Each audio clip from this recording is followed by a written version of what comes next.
Napi elmélkedések a 12 lépéshez. Április 19. 109-es elmélkedés: mások hibáztatása.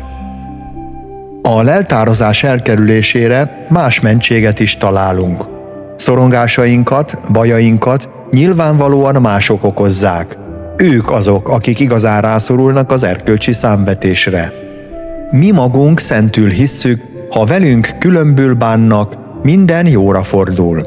A vétkesek nem mi vagyunk, hanem ők.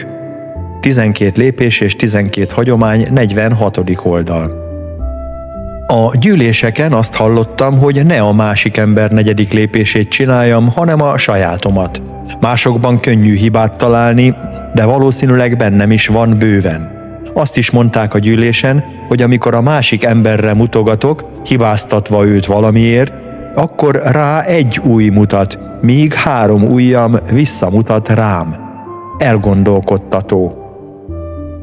Jézus is valami ilyesmit mondott, hogy miért nézed a szálkát testvéred szemében, a saját szemedben pedig még a gerendát sem veszed észre.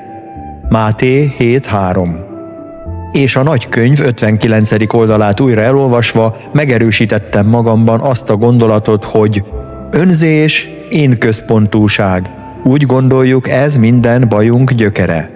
Tehát bajainkat tulajdonképpen magunk okoztuk, belőlünk fakadnak. Mai megerősítés, 109-es. Bajaimat nem mások okozzák, azok belőlem fakadnak.